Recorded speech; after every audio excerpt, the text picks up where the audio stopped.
Ishwaram, as resplendent sun. It's the start of a bright new day. Time to rise, time to shine, Lord divine. Time to lead us along life's way. Awake, Lord of Buddha party. Awake, O Lord, over all mankind. Awake, O Lord of compassion,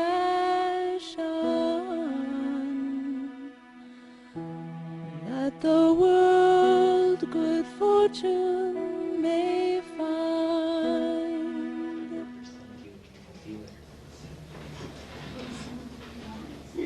On the spiritual path, it's, again, very important that we let go of things that are holding us back, or conditions in our lives from relationships or things or people. And these are very important to let go of. And our next speaker has, in a way, become a master. She's given us tools and techniques in letting this happen and allowing us to use these things in order that we might experience our true self, our higher consciousness, more completely. She has given the world and the devotees, really the world, through her books, her tapes, and her workshops, these techniques. And there are now 4 books. There will be a new title in March, Taming the Monkey Mind, as well as the 2 volumes, Cutting the Ties That Bind, and her first book, Sai Baba, The Ultimate Experience, where she details a good portion of her life. I experienced Phyllis for the first time in the early or middle 1980s, I think, at Camp Colby with one of her first workshops there. And I must say that she's given me a few tools to experience my higher self more completely. With that, I present to you Phyllis Krystal.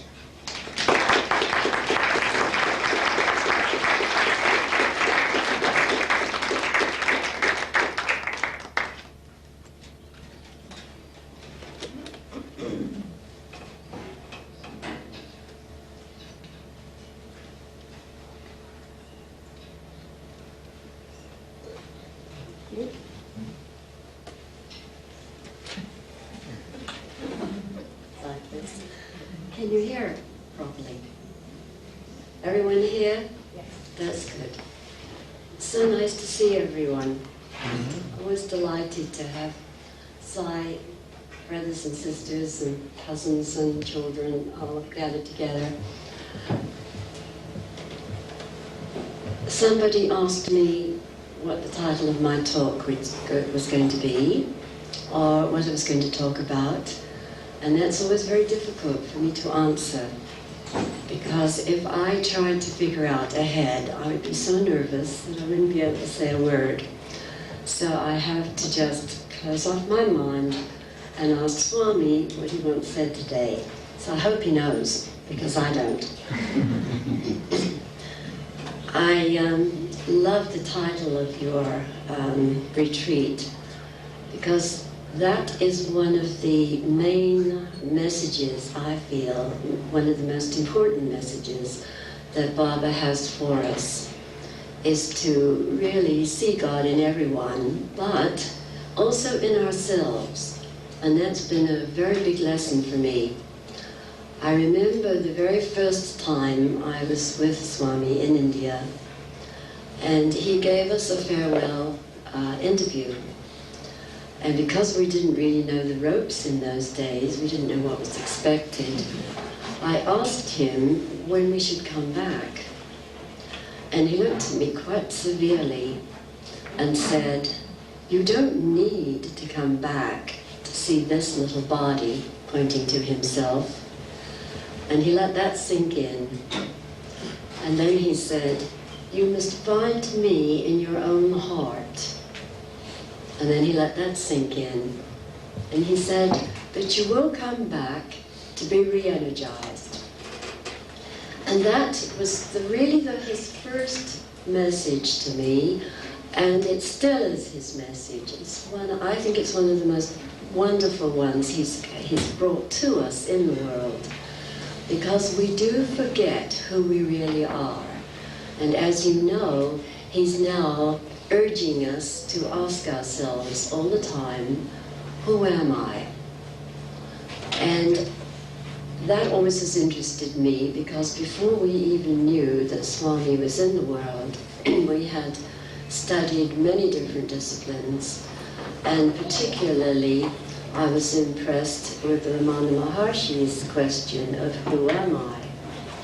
And another meditation which we took in Burma, Rangoon, Burma, where the same thing was being asked all the time, and we had to think, I am not this and I'm not that. In other words, I'm not just a woman, I'm not just a mother, I'm not just a daughter, I'm not just a housewife or whatever it was, because we do seem to identify with our personalities and with our bodies and with our brains and with all the things that we think we can do well.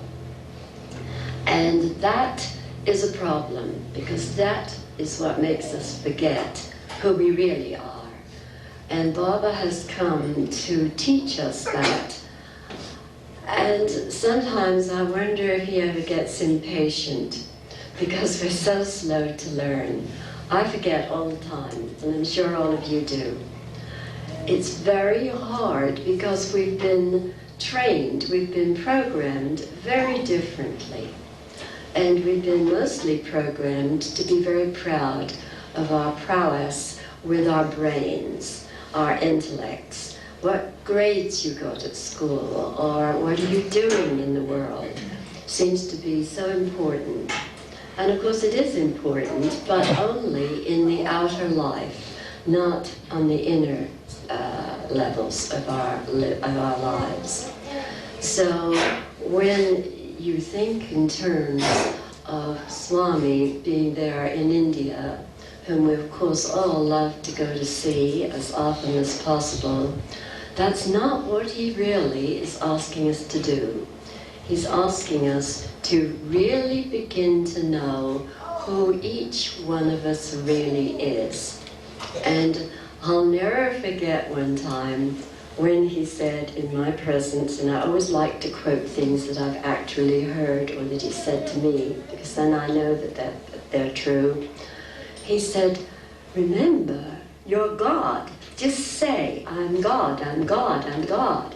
And I was profoundly shocked, because I had been brought up in the Christian church in England, and that was sacrilege. I mean, to say that I was God was the most awful thing I could possibly have thought of. But he has persisted with every one of us, and he really does want us to remember this and not get attached to the package in which the God force lives. And that package is the personality, the body, the mind, the way of life, the habits. And there are so many things that prevent us from remembering who we are. We get so attached so easily to the outer. And here again, he has a perfectly lovely little way of illustrating how simple it is to turn from the outer, whether it's our own outer being, or whether it's other people's, or it's the world. He usually will act out, and I've seen it in interviews several times, and he'll say, you know, it's just as easy as turning a key in a lock. One way you turn the key, you turn to the outer world. The other way you turn the key, you turn to the inner world. And he says, it's up to you. You can choose which way are you going to turn the key. In other words, are we going to remember who we really are, or are we going to go along in our old patterns and think, well, I'm a woman, I'm a mother, I'm a grandmother, I cook, or I teach, or I write. No, that isn't the real self. And as soon as we can begin to remember this, life becomes much more simple. It becomes much more flowing. Because then we don't try to do anything with our own will. And I think that this has perhaps been one of his biggest teachings for me.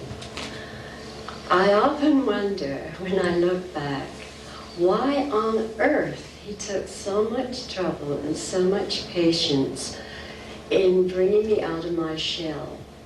I would have given up long ago, because I was brought up in England to be not seen or heard. So I didn't like the spotlight, and I certainly didn't want to talk. And I remember saying to him one time, I'll do anything, Swami, but don't ever ask me to talk. And that, of course, is fatal. You have to be very sure what you ask for. Because if you say you absolutely don't want to do something, you'll probably have to. And if you say you're bound and determined to do something, you probably won't get to. Because it means that the will and the ego, what we want, what we don't want, gets in the way. So we have to be very careful and watch to see what actually tricks us into believing that we're the personality or the body. And there are so many different things. And it's true when we look at other people too. We look at people and we think, oh, that person is such an angry person, or that person lies, or I wouldn't trust that person, or that person is so lazy.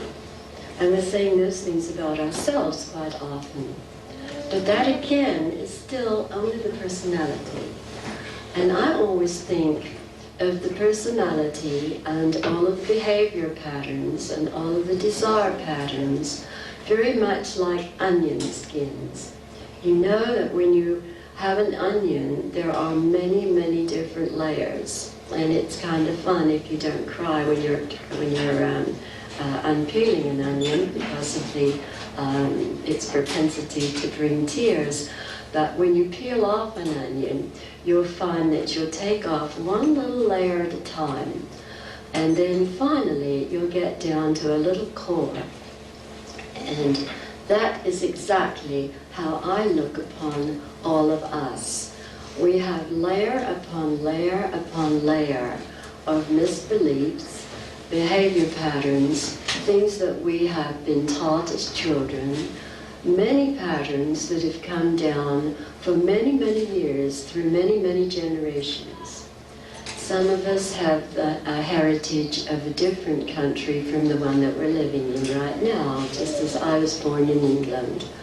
So we have all of those behavior patterns, which prevent us from knowing who we really are.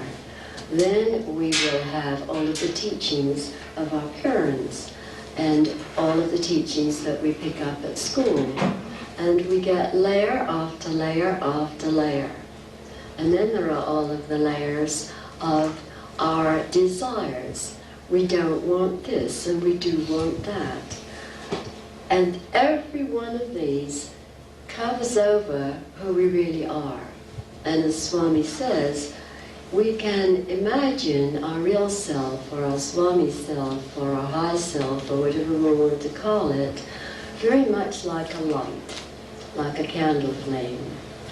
And I remember a long time ago, I was once given a lovely vision that we are all like electric light bulbs, as he often says himself, but we have thick shades over us, just as we have lights in our houses. And the layers of our personality, the layers of our desires, what we want and what we don't want, cover over who we really are. So we can't really see that the people that we don't like very much are also really God. And that some of us who haven't perhaps a very good opinion of ourselves and may have a very low self-image. We are not that low self-image. That's not our identity. It's the spark of divinity within each of us. And when we begin to make contact, when we begin to do what Swami tells us to do, and repeat over and over, I am God, which for me was one of the hardest things he ever told me to do to start with. I'm getting more used to it.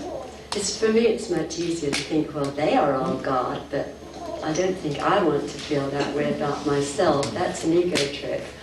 But that again is an ego trip, to think that you're going to be different from everybody else. So when we do finally take him at his word, then we can begin to let this counterpart of his image within us take over our lives. Because he always explains to us that if we will really ask from our hearts for his help, it will be forthcoming. But we don't quite believe that sometimes. At least I know I haven't. But it does work if we really do concentrate. And it makes life so much easier. Because when we're doing what we know we can do very, very well, then we're really getting in our own light. Because when we do something that we know we do very well, our ego's attached to it. And when we're doing something well and we're succeeding, we don't need to ask for help. It's only when things start to go in a more difficult way, or we have to do something that we don't like to do, that we really are reduced to our need for asking for help. So Swami has often said, and I must say I didn't want to agree with him, but my life has shown me that he's absolutely right. He says that the difficult parts of our lives are much, much more helpful than all of the times when we're fairly happy or things are going smoothly. Because when things are going smoothly, we don't want to make any waves. We want it to continue forever. Everything going well, getting along with our families, getting along with our associates, having enough money, having a job that we like. Then when things are going that way, we really don't ask for help, and we don't withdraw, we don't turn the key in the lock and know that that personality, with everything going well for us, is not our real self. It's part of our real self, but it isn't altogether our real self. And the more we are brought to understand that we can't always succeed, the more we are inclined to say, I can't do this, please help me. And that seems to be where we have to get for the Swami within, or what I call the high C within, to take over. When we know we can't do something, then there is no other way but to ask for the real self to come through and do it. And it's absolutely astonishing how that does happen. I'm a very good example of that, because in the old days I never opened my mouth. I never was in the limelight. I always stayed in the back, in the shadows, because I always felt that everybody I knew a lot better than I did. Everyone was an authority figure, and I simply didn't think that I knew as much or could do as much. That was the way it was. And at first it was absolutely scary to start to do some of the things that Swami wanted me to do. But I assure you, if you say, I am not my successes, I'm not my brain, I'm not the person I think I am, I'm really this spark of divinity which everybody has in equal measure, and then ask that to come through and that to speak through us and think through us and act through us, it makes life much more of an adventure, and it's much more relaxing. I used to be a nervous wreck.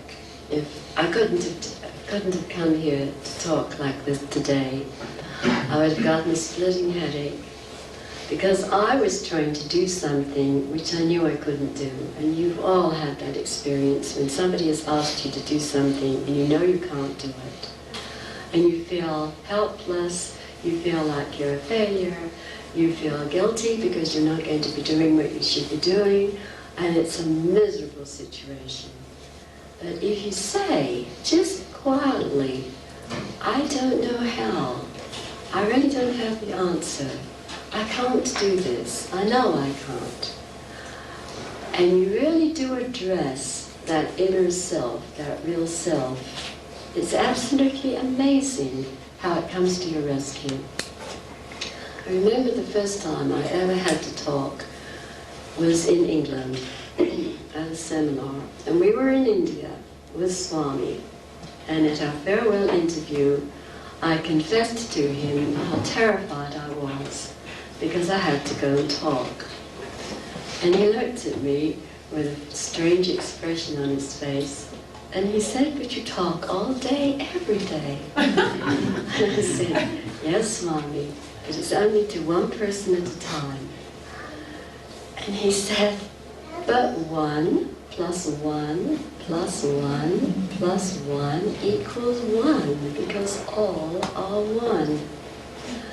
And then he smiled and said, "But Swami will help you."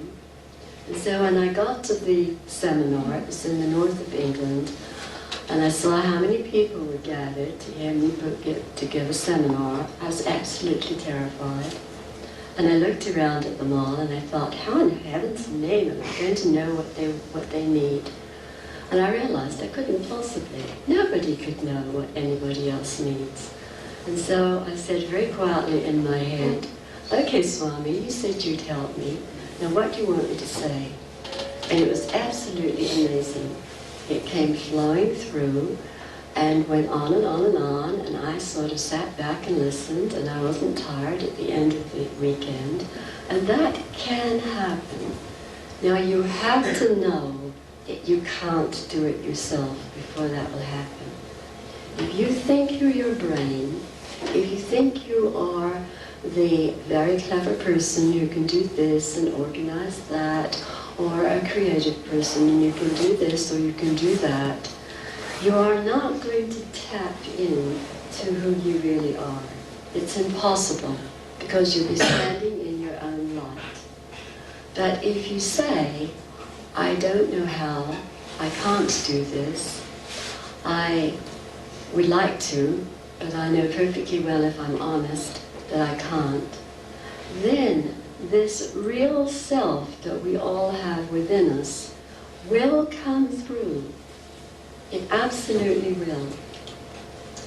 So I start each morning by asking it, and of course I always think in terms of my high self being in Swami's image, because that's so simple for us all, because he's here to give us an example. When we think of the God self within us, or the Christ self within us, or the Swami self within us, it's rather hard. But when we can imagine his form and his name, it's a great deal easier, because we are much more used to tangible things instead of intangible ideas. So he's given us all the tools that we need. So I start every morning first asking the Swami self inside of me to think through me all day, for the simple reason that nothing in the world can happen, nothing can be made, nothing can be done without first somebody thinking about it. So that's the very beginning. And so if you ask Swami to think through you all day, it won't happen to start with, because your own thoughts are bound to get in the way. But if you practice every day doing that, gradually you will remember to turn it over. So that's the first thing I always ask for. And it came to me one time in a meditation. It was almost as if he was telling me, well, why don't you let me do it for you? And I was delighted. So we start by having him think through us all day. And then the next piece is to feel through us all day, because the feeling part of this is the Shakti, the energy. And you know that a thought is pretty sterile unless you really want to do something about it. Supposing you thought, I would like to make, say, a pillow. Well, you have to have the thought before you're going to make a pillow. But then you have to have enough enthusiasm, enough energy, enough desire to make the pillow. And that's the feeling part of this. And so the next thing I always ask is, will you please feel through me all day? And then next, you have to put your idea, you have to put your thought into words. Because if you don't put it into words, you can't explain it, you can't ask for what you need. Supposing you want to make the pillow, you have to enunciate it, you have to think it through, and that is words. And so that means that I ask that Swami speak through me all day. And then next, you can actually make the pillow. You've got it thought out, you've got enough energy, enough enthusiasm, you've put it into words, you've organized it, and then you can go about acting and making it. And so the next thing is to act through me all day. And then the final thing, which is the most important of all, it's like the oil that oils the wheels, is please, Swami, love through me all day. And when you do this every morning, many people have been doing it because I've shared it with as many people as were interested. We all find that the days go much more smoothly. It's absolutely astonishing. We don't have to work so hard with our ego, with our personality, with our own know-how. If we are working with other people the way I do, it is absolutely incredible what occurs. Many times people will bring problems, quite serious problems to me, and I won't have a clue. I absolutely don't know what to do. I don't know what to say. And so very quickly I will say inside my head, I don't know. What does this person need? Because we don't even know what we need. Not really. So it's impossible for us to know what somebody else needs. And it's a big responsibility. And it also can be a big ego trip, which I certainly don't want. So I always say, what am I to say? What particular technique would help with this problem? Or what can I say to this person? Or what can I do? Or is this some sort of a symbol I can give this person? And it's absolutely amazing. As soon as I say, I don't know, please help, please tell me, an idea will come into my head. And sometimes I want to edit these ideas. I think I couldn't possibly say that to this person. But every time I obey it, and I'm brave enough to say what's come into my head, it's the very thing that person needed. It's always that way. If I'm working with one person, or I'm giving a seminar for many hundreds of people, if I suddenly get an idea in my head when I'm doing the various techniques of my work, and stop and say something that I didn't intend to say, had no thought of saying, invariably, sometimes one, but more often several people will come up later and say, why did you say that particular thing? It's exactly what I needed. So when we really do get through our very thick heads, and I'm speaking about my own primarily, and do begin to realize that we are essentially God, dressed up as human beings, with personalities and egos and bodies and likes and dislikes, then we can really be much more effective, much more loving, much more helpful, and we're not indulging ourselves in a tremendous ego trip. Because the ego loves to be in the driver's seat, and it trips us up every time it gets a chance. And the only way we can be sure that we're speaking from the God part of us instead of from the jealousies or the envies or the anger or all of the things that we carry around with us like excess luggage. This is the only way to go. Now, as you know, Swami very often will tell us, you're carrying so much luggage. Well, we do. The onion skins that I was talking about before are part of the luggage. All of our old ideas are part of the luggage. Swami has a wonderful little saying that starts out, abandon all your plans, even the best ones. And I love that part, even the best ones, because we do want to hang on to what we consider the best plans. Oh, but we couldn't possibly let go of that plan. It's such a good one. Swami certainly wouldn't want us to do that. But we don't have to give up the plans eventually. We have to give up attachment to them. And that brings us, of course, to our desires, which, as you know, he feels we should put a ceiling on our desires. Because those are the parts of us that get in the way the most often. We want something and we don't want to let go of it. Or we don't want something and we are not going to open up to anything that we don't want. A long time ago, I was in a meditation with my older daughter, and she had asked me a question. And she said, would you tune in? I'm too close to it. And I said, of course, I'll try. And when I had withdrawn into a meditative state, I was suddenly aware, to my immense surprise, that I was walking a tightrope.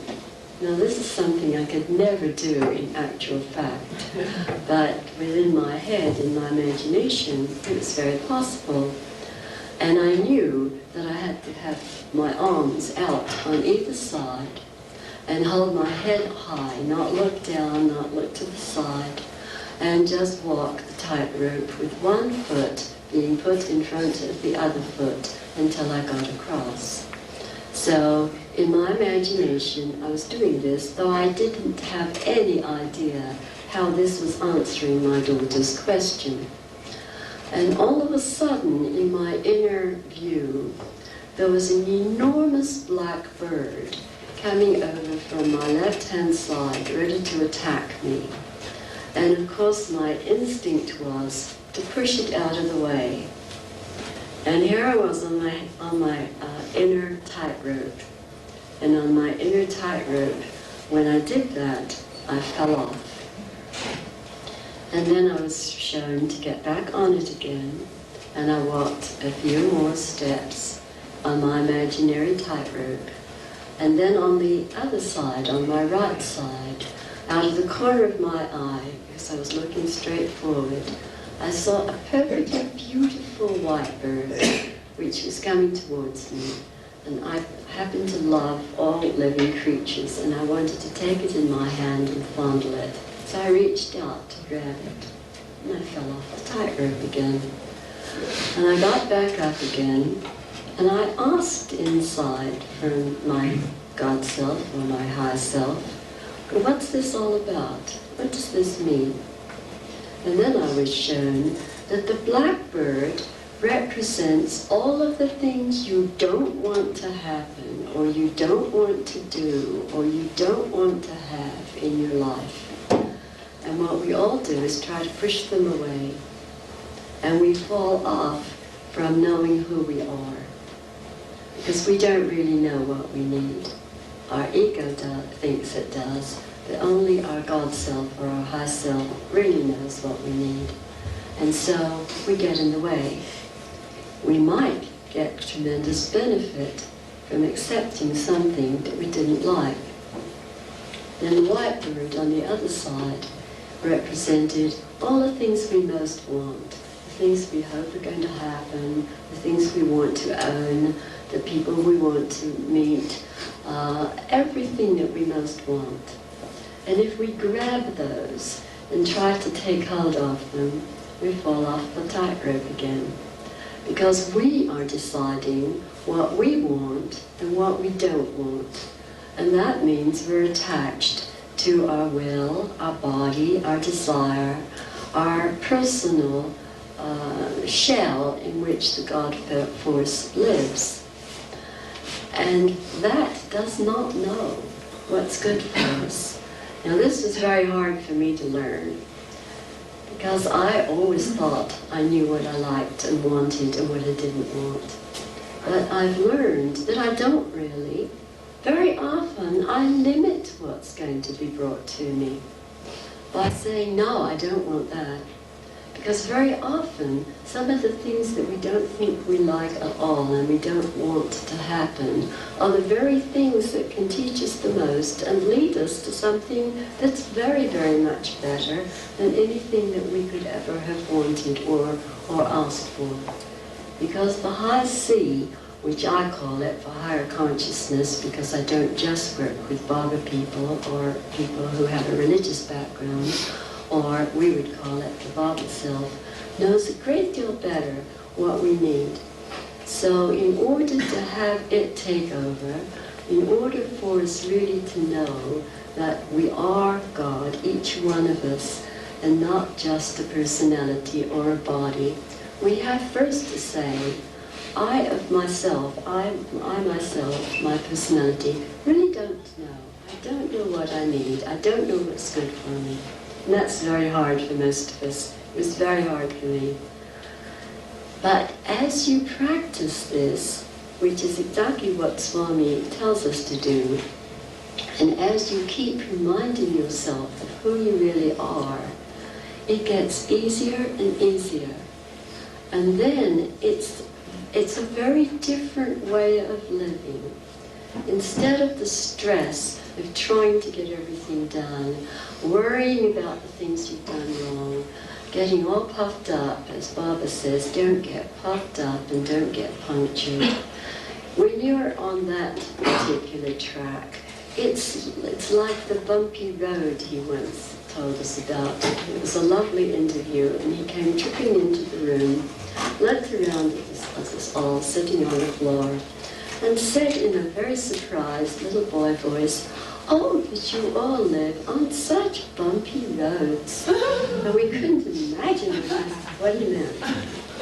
And he stood in front of us and he said, when things go the way you think you'd like them to go, you go way high. And when things are going badly, you think for you go very, very low. And he says you repeat that, very high and very low. Look what a bumpy road you all live on. And then he said, of course, don't get attached either way. Don't get attached when things are going well.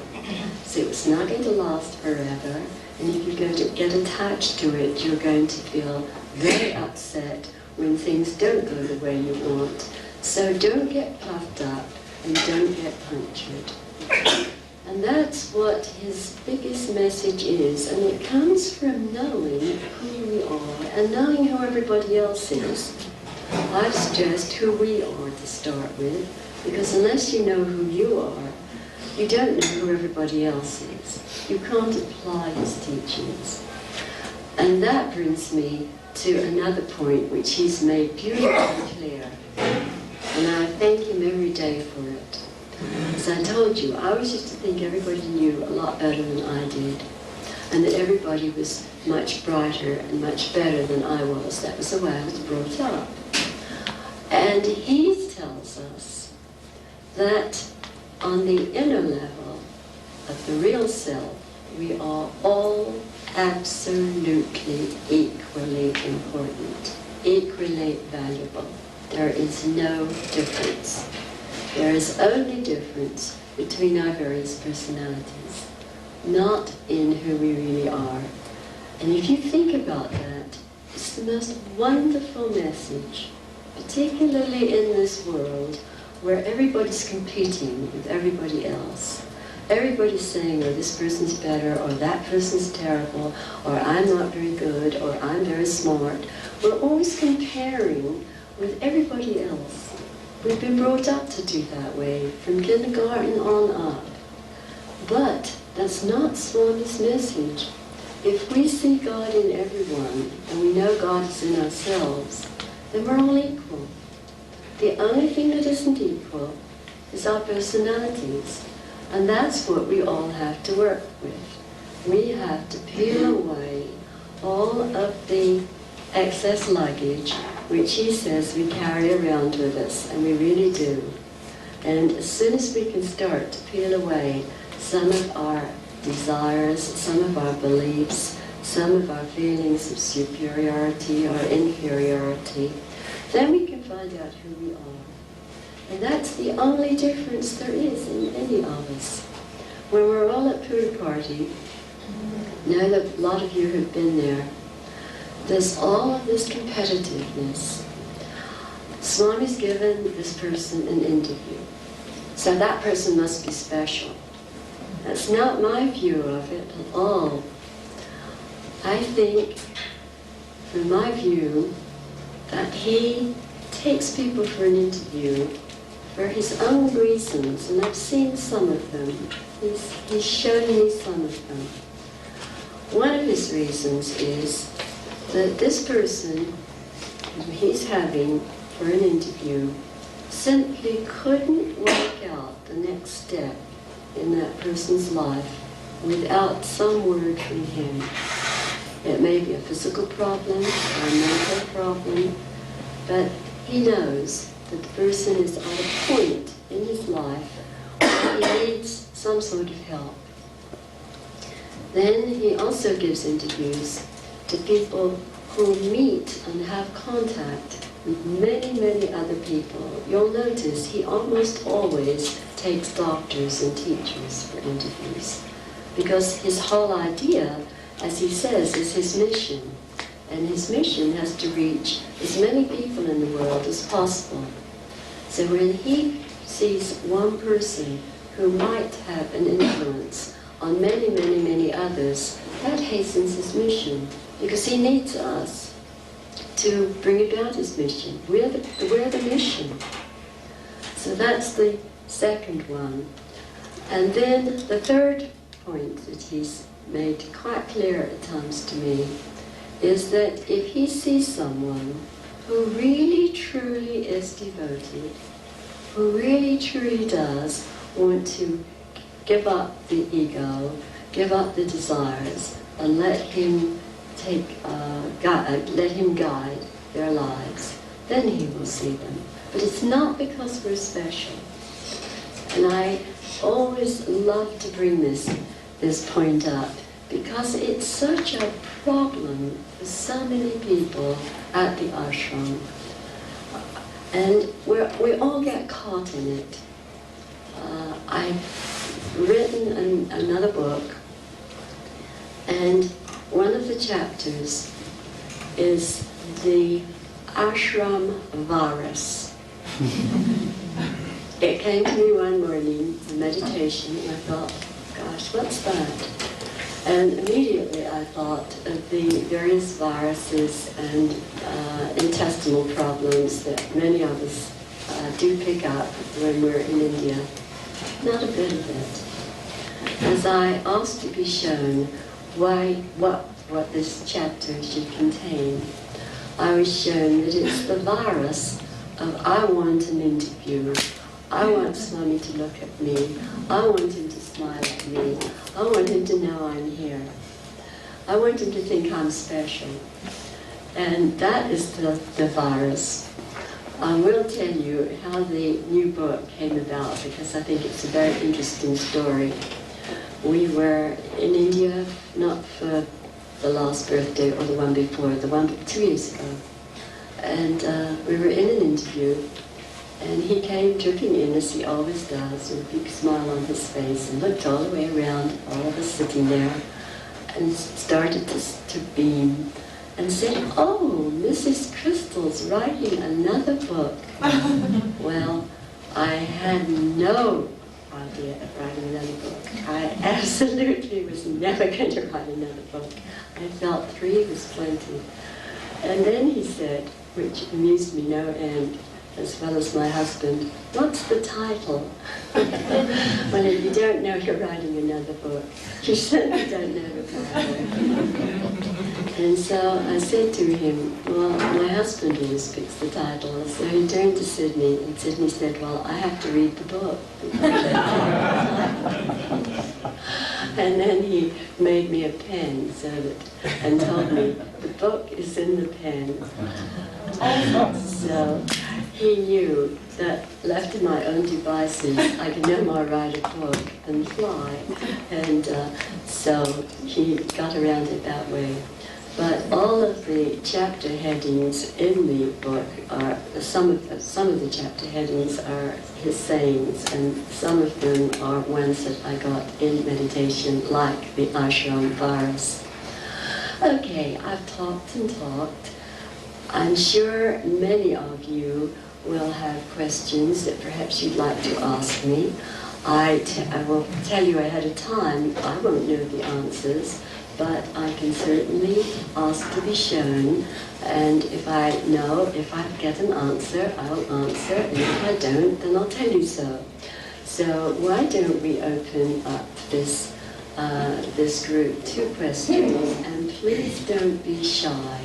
I always like to try to tell people, I was once told that to be as shy as I used to be was very, very selfish. And I certainly had never thought of that. I thought I was a very unselfish person. But when I was told this, and I began to think about it, I realized that yes, that's true. If you're too shy to say something or ask a question that might help other people, then that's selfish. That's what I call reverse ego. So please don't be shy. Somebody in the front of me here is not a bit shy. I'll paraphrase the questions for you. So they're on tape. I would like to know if you are still doing work with Isaac on other planes, and if you are, if you would talk about it. The question is, are you still doing work with Isaac on other planes? If you are, will you talk about it? Oh, well, I always get that question. I should have expected it.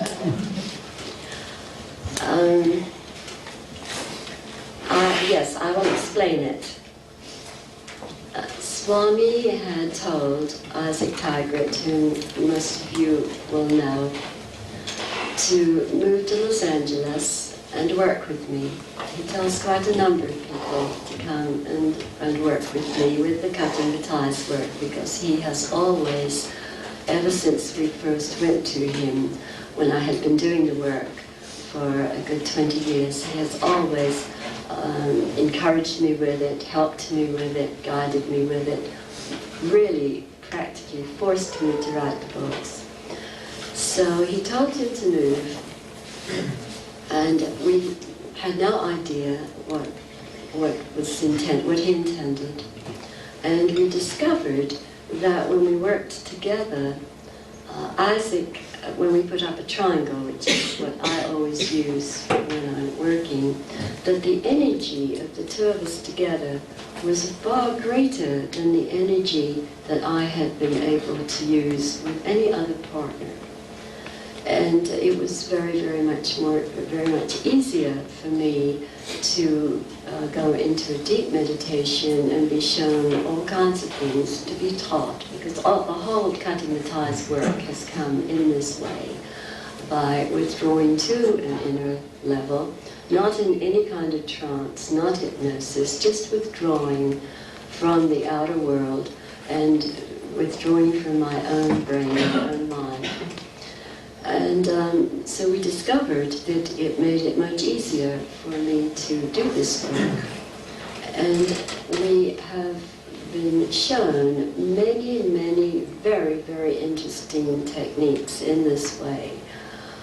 Isaac provides the extra energy, and then I'm able to bring forth many techniques for my work, which is what I've been doing consistently for many years. And some of these things that have come through, we knew that neither one of us could ever have imagined if we'd been asked. And one time when Isaac was going back to India, Isaac said that he would like to know if it was okay to talk about the work. And I said, well, no, it won't be okay to talk about the work unless you ask Swami. So he was going to India and did have an opportunity to ask Swami. And Swami said, yes, talk. So Isaac talked and talked. But the way he's used to our working together, and he apparently didn't realize that some of the things that he would be trying to tell or trying to describe were not very easy to give to another person. You know, if you've experienced it, and some of it is very unusual. When you're experiencing it yourself, you have to get used to it. And he didn't realize that if he tried to tell other people what we were doing, they might get the wrong idea.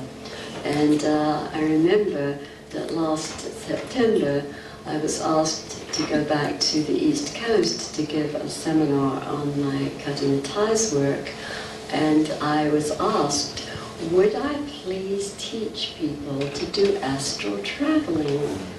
And I looked, I was absolutely astonished, and I said, never. It's extremely dangerous. I'll never do that. Whatever gave you that idea? Well, apparently, people had jumped to that conclusion because of some of the things that Isaac had tried to explain about the work that we do. And I think that they imagined that we were tripping off in space and doing all kinds of incredible things out of our bodies. Well, the exact opposite is the case. That's not it at all.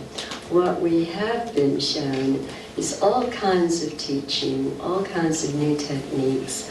And I think one of the most important ones is that we've been shown, or I'm the one who's shown, and then I share it to Isaac, and we put it all on tape, because that's how I usually work with people. Either the other person takes the notes, or we put it on tape.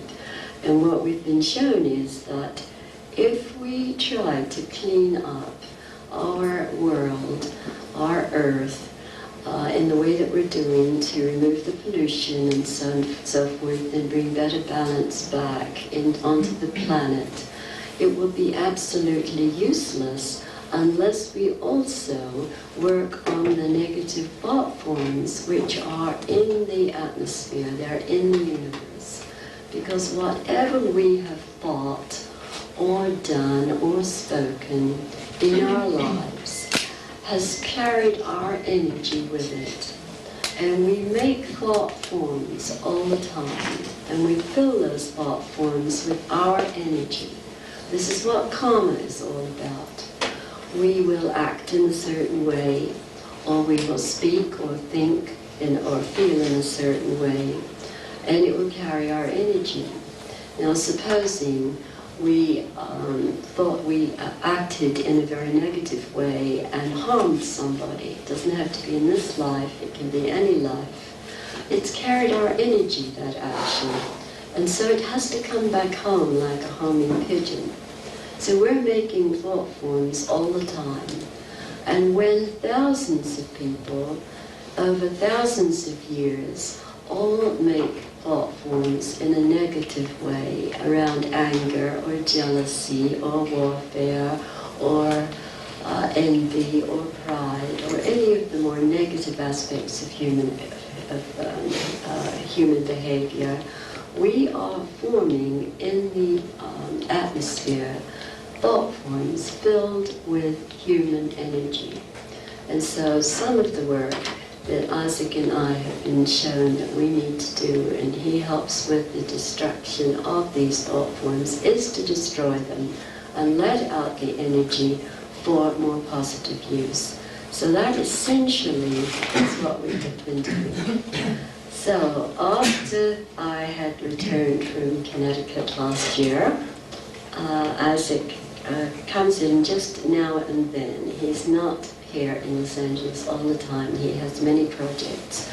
And when he does come in, we do work. And I said to him the next time he came in, "What have you been saying to people?" And he explained what he'd been trying to say to people. And he said, "It's awfully hard to describe it." And I said, "Yes, I don't even try." He said, "But Swami told me to." And I said, "Yes, I know, but I think that people are not understanding. So will you please, this time that you go back to India, if you have a chance, will you please ask Swami if it's still all right to talk?"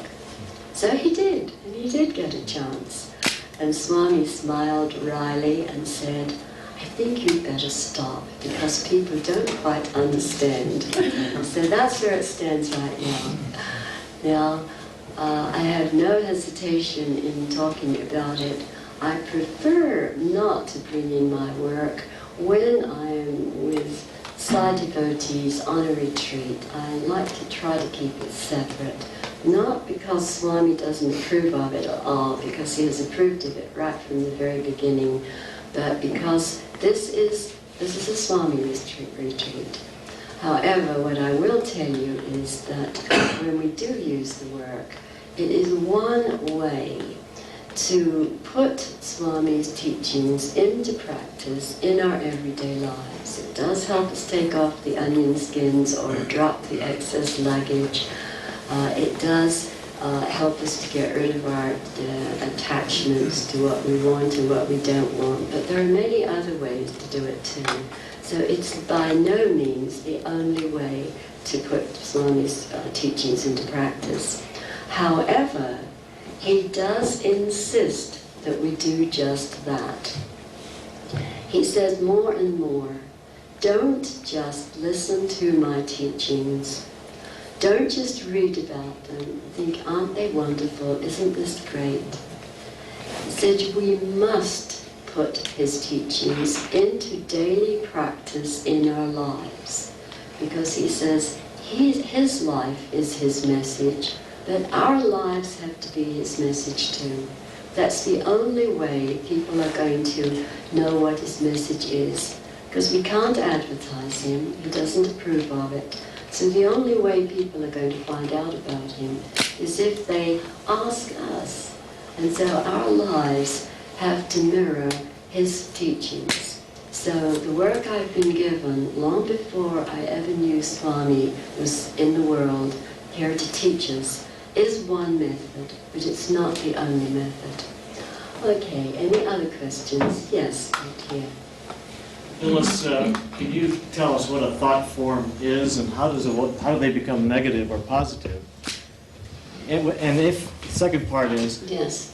what can we as individuals do to incorporate Swami's teachings to contribute to destruction of thought forms or creation of positive thought forms? Uh-huh. The question is, what are thought forms and how do they become positive or negative? And how can we apply Swami's teachings? The way to apply Swami's teachings is to start the day with love, continue the day with love, and end the day with love. Because we all know that we have very positive emotions and we have very negative emotions. And the positive emotions that we have carry our energy, and they make very positive thought forms.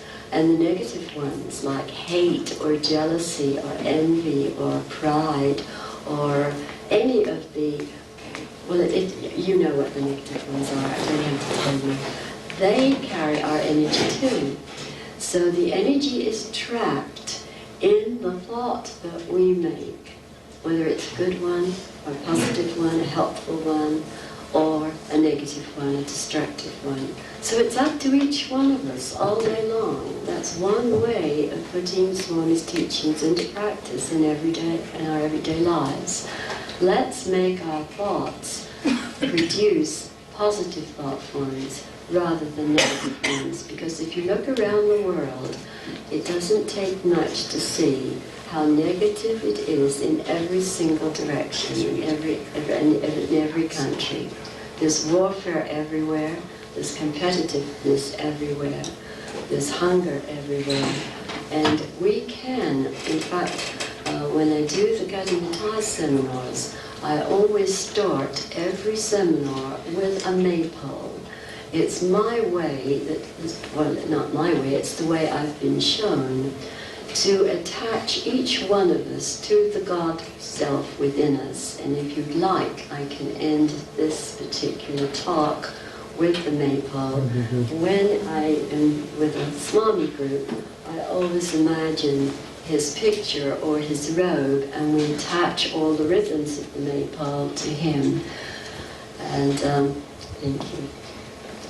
So we can stop at that point in a few moments, about the next 5 minutes. Thank you, Madeline.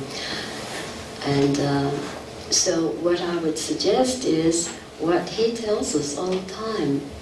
Make in other words, if you start the day off by asking him to think through us, feel through us, speak through us, act through us, and love through us all day, then we won't be completely free from the negative thoughts and feelings. No, we're all human. I certainly am not. But it will get a little bit more positive as we go along, because we're asking and we're saying, I can't do this on my own, please help me. Does that answer it? Well, part of it, but I don't understand what a thought form is. Well, thoughts don't seem to have form. What is a thought form? Well, if you think, I'm going to cheat this person, and you think about cheating and how you're going to do it, and how you're going to enjoy it, perhaps. You are thinking and thinking and thinking around a thought, around an idea, and that makes a form of it, because you're putting your energy, your desire into it. That is a thought form. And we make them all day long without knowing we're doing it, because everything we do carries our energy. So if we do something that's negative, it carries, the energy is not negative and it's not positive. It's the thought or the action that we use, that we put into it, that we put around our energy, or that we put our energy into. Does that do it a bit better? Just think about it. It was a new idea to me. And I quarreled about it quite a bit. And I'm always given the same question, the same answer when I say, well, I don't think that seems right. It always comes through. Just keep on asking, and you will be shown. That's how I've had to learn. I think we've got about, what is it now, Madeline? Almost 5 minutes? Okay. One more question. I think there was somebody over there. There was a hand up here. Now I saw one. Okay, yes. I want to ask a question that's a little different, because it's something I've never seen Swami discuss in any of his teachings, which is why I want to ask you about it. I know he doesn't want us to get distracted, so perhaps this is the reason, but has he ever personally talked to you, or in meditation given you any information about what happens when we die, about the angelic kingdom, about UFO activity, about any of these more cosmic things at all? No. The question is, has Swami, and the answer is no, has Swami given you extraterrestrial information? No, that really Cosmic information. Well, you all know that Swami says that, I don't think he says this for everybody, but with some people he'll say, well, don't worry about the person who's died, they are with me. He hasn't gone into it in any depth. He's gone into a lot of things when we've been there, because he knows that I reach a lot of people, but nothing on that. Any others? Yes. Well, but I'm confused about when Baba talks about the concept of the Atma, and then you talk of the concept of higher consciousness or high C. Something within me says they should be the same thing. Yes, they are. I would like you to compare and contrast them, or... Yes, I can do that very easily. Do you want to He's ask asking the if you question? can compare the high C with the Atma, or Yes. contrast them. The reason I call it high C is that I work with all kinds of people, certainly not just Sai people. Some of them are Christians, some of them are Buddhists, some of them are Jews, some of them are agnostics, some of them are atheists. So I try to keep away from any particular set idea or set religious overtone. And so when I first started this work, we worked in pairs on a triangle, and I will explain how that was given to me to start with. I was working with a Methodist minister, and he asked me if, when I had withdrawn, and was listening, if I could help him with his prayer group. And he said, I always have everybody sitting around and holding hands. And out of my mouth came no. And I had no idea why I said no. And so I asked, well, why not? And then it came very clearly in a thought that if you sit around in a circle and hold hands, you are reducing the consciousness of the entire group to the lowest common denominator of the consciousness of the people in the group. So the next thing I asked was, then what do you do? And then it came to me that if everybody reached up to a higher point and held hands, or imagined they were holding hands together at the highest point they could all reach, then the common denominator of the whole group would be raised to the highest common denominator. And I've experienced that when I've been giving groups, and I've also experienced the opposite when groups do hold hands. It's amazing the difference. So we then came through very clearly that everyone in the group, if you were holding hands, or imagining you were holding hands in the middle of the room here, you'd all be making a triangle with everybody else in the room. And so that's where the original triangle came in, and we work in pairs. And so it was A, B, the base of the triangle, and C. And so we said, oh, high C. And then it got to be high consciousness. But the reason we have it up is not because it's up here in the sky. No, it's inside of us.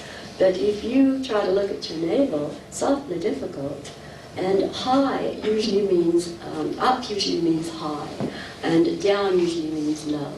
So we imagine it, or we think of making contact together where we're all one, which is at the high C. That's how that came about. It's the same thing. You can call it the Christ self, you can call it the Buddha self, you can call it the Atman, you can call it the high C, you can call it the God self, you can call it the spark of divinity.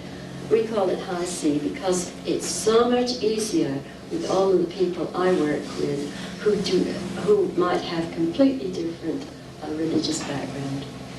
And I don't bring religion as such into it. That's the only reason. Now, I think we've got 5 minutes. Would you like to experience what I call the maypole? Because as you see, when we all hold our hands as high as we can reach, in other words, we elevate our thoughts or our aspirations to the highest possible degree, then it came to me, first of all, that it reminded me of a big circus tent, or of an umbrella, or a sunshade.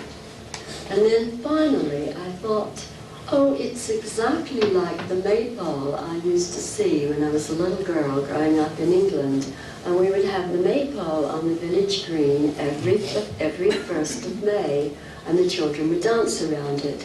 So then I realized that that would be a wonderful way to get everybody connected with their own high C by taking a ribbon of the maypole and imagining a point at the top of the maypole which represents the high C where we're all one.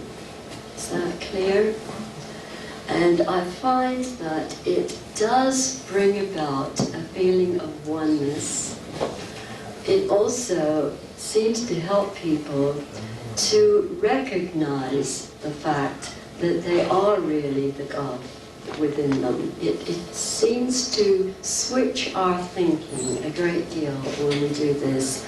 Children absolutely love the maypole because they don't have as many onion skins or as many problems as we do. And they take to it like fishes take to water. Now, when I'm with the Sai group, I don't do the usual maypole. I usually suggest that you imagine ribbons, any color ribbon you want, going from Swami's heart to your heart. And you'll find that that is a really, what shall I say, it's such a clear way of making contact. And he once illustrated that for us when we were in India. He said if we're ever in doubt and need help, we are to concentrate on his form and concentrate on his name, and he would always give us help. So what better way than to imagine a connecting ribbon or a telephone cord connecting your heart to Swami's heart and making your contact with your own Swami within in that way. So get as comfortable as you can. We're almost there.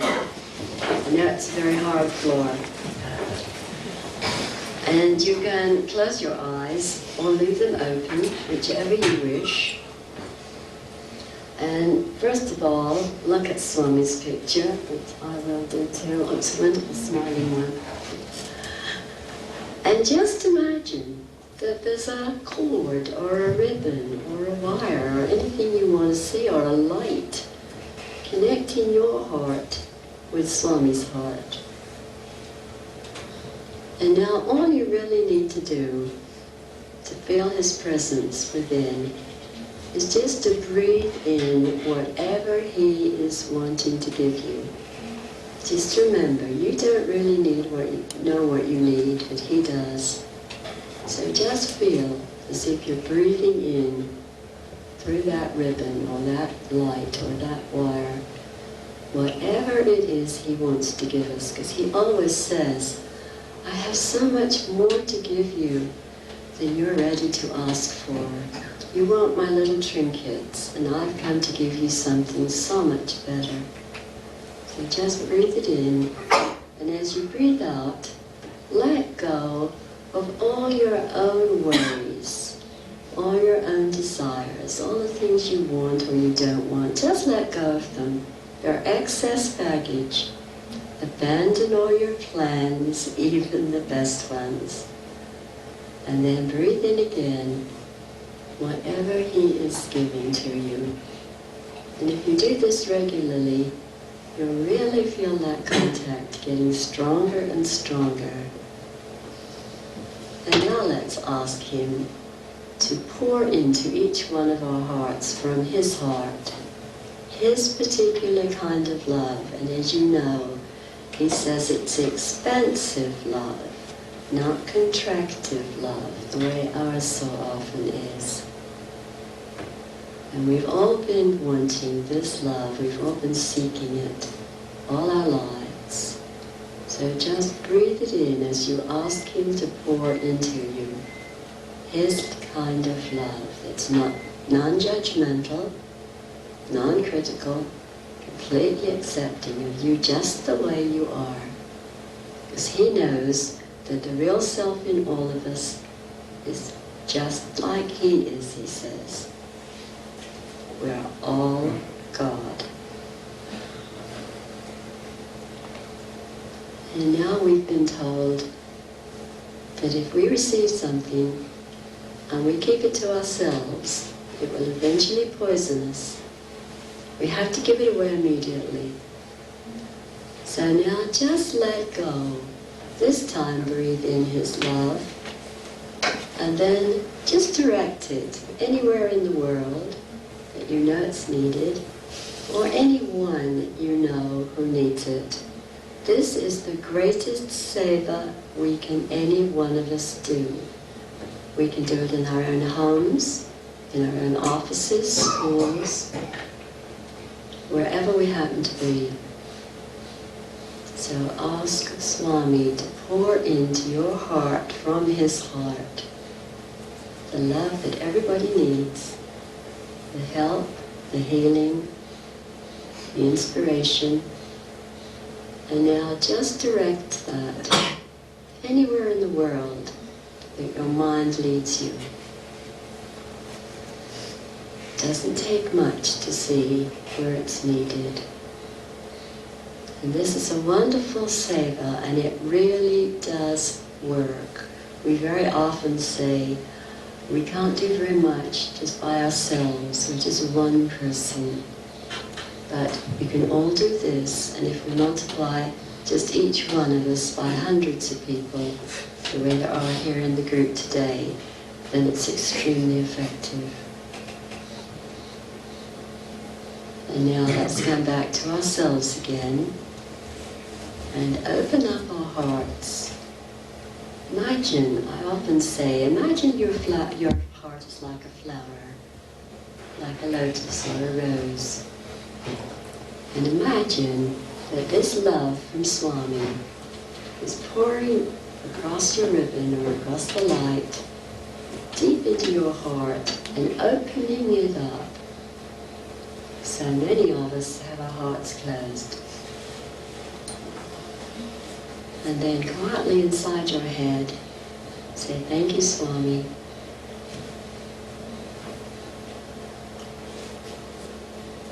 You can do this anytime you think of it, anytime you have a few minutes to spare. And now let's come fully back in consciousness of this room, everybody in it, on this 25th, thank you, 25th of September 1993. I always like to bring people back to the time and the place, because a lot of people get withdrawn, and we have to, the only place that we can ever work out Swami's teachings is if we're here now, fully conscious. It's been a real joy to be with you. I'm sorry I have to hurry off, but I will have to. But I'm sure that I'll meet you all whenever Swami sees fit to bring us together again. So, Sai Baba, everybody.